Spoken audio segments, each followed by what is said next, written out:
बच्चों, आ- आज अपन second year political science में जो सेकेंड पेपर है भारतीय राज्य व्यवस्था,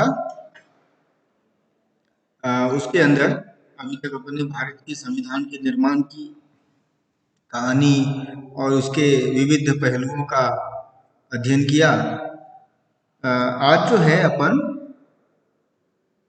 भारतीय संविधान की कुछ प्रमुख विशेषताओं का उल्लेख करते हैं। भारतीय संविधान की जो प्रमुख विशेषताएं हैं वो किस प्रकार भारतीय संविधान को पूरे विश्व में एक यूनिक, एक अद्भुत, एक अनूठा संविधान बनाती है और किस प्रकार लगभग 135 करोड़ के देश को आज भी एक सूत्र में बांधकर एक लोकतांत्रिक शासन व्यवस्था देने में सक्षम रही है। अनेक उतार चढ़ाव के बावजूद जो भारतीय संविधान है वो अनेक उतार चढ़ावों के बावजूद आज भी इंटैक्ट है। आज भी यह झंझावातों को पार करते हुए दृढ़ता से लोकतांत्रिक पद्धति को आगे बढ़ा रहा है। हम देखते हैं कि अनेक एशियाई देश, अफ्रीकी देश जो लगभग द्वितीय विश्व युद्ध के बाद स्वतंत्र हुए, उनमें लगभग सभी देशों में एक प्रकार से सांविधानिक अस्थिरता रही है, एक केओस रहा है, एक राजनीतिक केओस रहा है। इंडोनेशिया इतना बड़ा देश, वहां भी संविधान जो है वो अनेक प्रकार से उतार चढ़ाव रहा। कभी लोकतंत्र से गाइडेड निर्देशित लोकतंत्र में की ओर बढ़े, कभी सैन्य तानाशाही का आरोप लगा, और अपने पड़ोस में पाकिस्तान हो, बांग्लादेश हो, नेपाल हो या श्रीलंका हो, अफ्रीका में इजिप्ट हो, मिस्र, अरब देश हो, इन सभी देशों में लोकतंत्र के ऊपर संकट रहा है। संवैधानिक व्यवस्था उथल पुथल से भरी रही है। कई देशों में तो संविधान बार बार चेंज किया गया, यानी कि संविधान को स्थगित किया गया, संविधान बदला गया, दूसरे नया संविधान बनाया गया। लेकिन भारत के संविधान की जो अभी विशेषताएं मैं बताऊंगा वो निश्चित रूप से भारतीय संविधान को एक यूनिक, बहुत ही लोकतांत्रिक स्वरूप प्रदान करता है। सबसे पहला संविधान, सबसे पहली विशेषता, ध्यान देना, विश्व का सबसे बड़ा निर्मित संविधान, यानी कि विश्व का सबसे बृहत व्यापक लिखित कानूनी दस्तावेज, ये भारत का संविधान है। इसलिए आइवर जेनिंग्स ने कहा भी है कि भारतीय संविधान विश्व का सर्वाधिक व्यापक संविधान। जब व्यापक संविधान की बात होती है तो सामान्यतः लिखित संविधान की चर्चा होगी। अलिखित संविधान से तुलना करना यहाँ असंगत होगा। इसलिए हम देखते हैं कि 22 भाग, 395 अनुच्छेद, मूल रूप से 8 अनुसूचियां जो अब 12 हैं, 5 परिशिष्ट, ये इतना बृहद संविधान। जब इसकी तुलना करें हम तो अमेरिका के संविधान में सिर्फ 7 अनुच्छेद है, कनाडा के संविधान में 147, ऑस्ट्रेलिया के संविधान में 128 और दक्षिण अफ्रीका के संविधान में 253। ये वो देश है जहां से प्रेरित होकर अनेक प्रावधान भारत के संविधान में जोड़े गए हैं और कुल मिलाकर बड़े देश ही है। लेकिन उसकी तुलना में करें तो लिखित रूप से ये कानूनी दस्तावेज जो है भारत का, वो बहुत व्यापक है और इसलिए भारत का संविधान ये वाकई में, और 100 से अधिक संशोधन भी हो गए, 100 से अधिक संशोधन भी हो गए अपने संविधान में पिछले 70 सालों में। तो ये भारत के संविधान को एक बहुत व्यापक बनाता है। कुछ आलोचक ये कहते हैं कि जो संविधान इतना लिखित बड़ा है, इतना व्यापक है, वो कंफ्यूजन क्रिएट करता है, वो कुल मिलाकर वकीलों की सैरगाह है ना। ये कई बार कानूनी रूप से भ्रम की स्थिति पैदा करता है।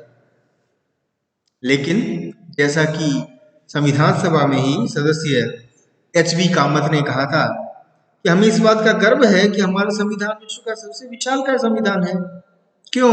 क्योंकि हम इतनी विविधताओं से परिपूर्ण है, इतना भौगोलिक रूप से, सांस्कृतिक रूप से इतना विशाल देश है, सांस्कृतिक रूप से, लोकतांत्रिक रूप से इतना समृद्ध देश है कि यहाँ इतना व्यापक संविधान, जहाँ एक एक पहलू, शासन, सामाजिक जीवन के एक एक पहलू पर ध्यान देकर संविधान बनाया गया है, तो स्वाभाविक रूप से व्यापक होना ही था। अगर बहुत छोटा कर दिया जाता तो शायद कंफ्यूजन ज्यादा होता, भ्रम की स्थिति ज्यादा होती। इसलिए निश्चित रूप से विस्तार से, चाहे वो संघवाद हो, चाहे वो पंथ निरपेक्षता हो, चाहे वो लोकतंत्र हो, संसदीय व्यवस्था हो, भाषा हो, इन सभी को बहुत ही बड़े स्पष्ट रूप से इसको डिफाइन किया गया। और हाँ, अगर कोई भ्रम की स्थिति है तो उसकी व्यवस्था भी संविधान में इस प्रकार से की गई है सर्वोच्च न्यायालय के माध्यम से कि वो इसकी व्याख्या करता है और जुडिशियल रिव्यू के तहत, न्यायिक पुनरावलोकन के तहत इसको और भी ज्यादा विस्तृत स्पष्ट करता है। तो विश्व का सबसे बड़ा लिखित दस्तावेज व्यापक संविधान भारत की धरोहर, भारत के लिए वाकई में एक सशक्त आधार स्तंभ है लोकतंत्र। जो दूसरा एक प्रमुख इसकी विशेषता है वो है लोकप्रिय संप्रभुता पर आधारित। लोकप्रिय संप्रभुता का मतलब है जनता का मत, जनता की संप्रभुता, जनता की सहमति, जनता की स्वीकृति। जो भारत का संविधान है वो भारत के लोगों द्वारा ही बनाया गया है। इसलिए हम देखते हैं कि प्रस्तावना में कहा भी गया है कि हम भारत के लोग, हम भारत के लोग, we the people of India. हम भारत के लोग बेसिकली क्या है कि वो पॉपुलर सॉवरेंटी, लोकप्रिय संप्रभुता का बहुत बड़ा दर्शक है, वो उसको परिलक्षित करता है। इसलिए भारतीय संविधान ना तो किसी औपनिवेशिक ताकत की देन थी या ना कहीं से इम्पोज किया गया था, यह भारतीयों के द्वारा ही भारतीयों के लिए निर्मित किया गया था। और समय समय पर जो इसमें संशोधन हुए, बदलाव हुए हैं, वो भी भारतीयों के द्वारा ही निर्वाचित संसद ने किए। तो एक प्रकार से स्पष्ट है कि लोकप्रिय जनसंप्रभुता पर आधारित यह संविधान है। इसलिए हम कहते हैं ना, हम भारत के लोग। बहुत सारी बातें अपने इस संविधान सभा में इस तारीख को यानी 26 नवंबर 1949 को एतद द्वारा इस संविधान को अंगीकृत, अधिनियमित और आत्मार्पित करते हैं। यह भी लोकप्रिय संप्रभुता का ही परिचय है। तो लोकप्रिय संप्रभुता यानी लोकतंत्र की आत्मा, तो वो जो है वो अपने संविधान में है। एक तीसरी विशेषता वो है प्रस्तावना। अब प्रस्तावना जो है यह भी बड़ी बहुत अच्छी यूनिक बात है भारत के संविधान में। जैसा कि मैंने बताया कि 22 जनवरी 1947 को संविधान निर्माण के क्रम में जब नेहरू जी द्वारा प्रस्तुत ऑब्जेक्टिव रेजोल्यूशन, उद्देश्य प्रस्ताव को संविधान सभा ने स्वीकार किया, तो वो एक ऐसे संविधान के निर्माण की दिशा में बढ़ने का पहला कदम था जिसका पूरा दर्शन स्पष्ट होता है भारतीय संविधान की प्रस्तावना। ये जो प्रस्तावना है यह संविधान के दर्शन को बहुत ही संक्षेप सारांश में स्पष्ट कर देती है ना। और इस प्रस्तावना को यदि हम आत्मसात कर लें तो संविधान को आत्मसात कर रहे हैं, कुल मिलाकर भारतीय लोकतंत्र को आत्मसात कर रहे हैं। इसलिए अनेक न्यायिक निर्णयों में, चाहे वो केशवानंद भारती का केस हो या मिनर्वा बिल का केस हो, सर्वोच्च न्यायालय ने कहा भी है कि जो प्रस्तावना है भारतीय संविधान का वो संविधान के मूल ढांचे में शामिल है, इसे कभी समाप्त नहीं किया जा सकता। हालांकि 42वें संशोधन के द्वारा 1976 में संविधान में कुछ अपेक्षित उचित परिवर्तन भी किए गए और कुछ शब्द जोड़े भी गए, लेकिन मूल ढांचे में शामिल है सर्वोच्च न्यायालय के अनुसार, इसलिए इसे कभी समाप्त नहीं किया जा सकता। एक और प्रमुख विशेषता है, वो है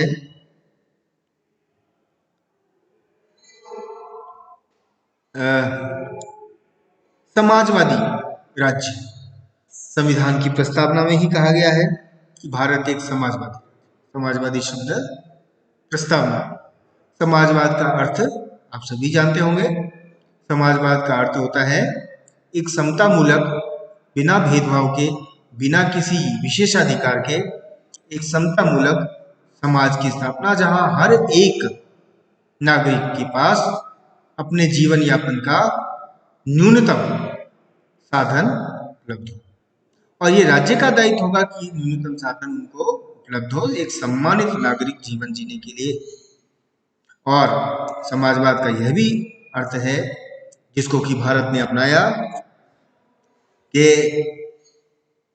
जो वर्ग, जो नागरिक समाज में अपने आप की देखभाल में सक्षम नहीं है, उनकी देखभाल का जिम्मा भी, यानी कि कुल मिलाकर सोशल सिक्योरिटी नेट जिसको कहते हैं, सामाजिक सुरक्षा का जो आवरण है, वो देना ऐसे अक्षम, ऐसे असमर्थ लोगों को राज्य का दायित्व है।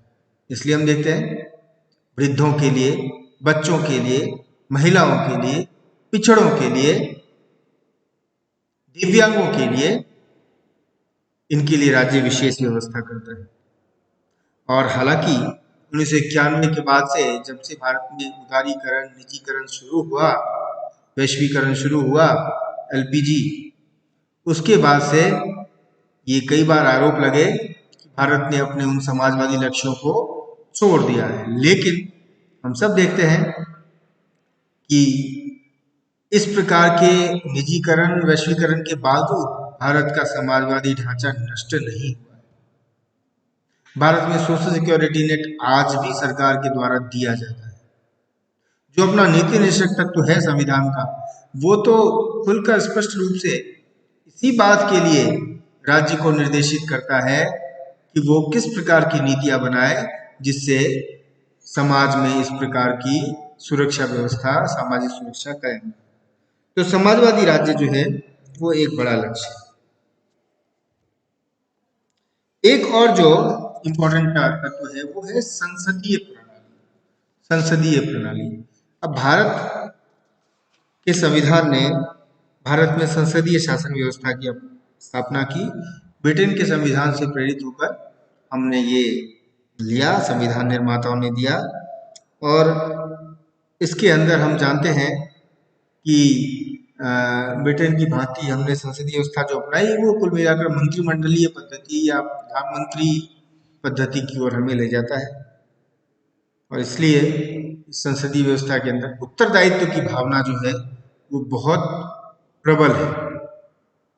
इसलिए हम देखते हैं कि मंत्रियों के, मंत्रिमंडल के उत्तरदायित्व के कारण, मंत्रिमंडल के लोकप्रिय सदन यानी लोकसभा, विधानसभा के प्रति उत्तरदायित्व की भावना के कारण सरकार पर जनता का, जनसंप्रभुता का एक चेक, एक नियंत्रण रहता है, बना रहता है।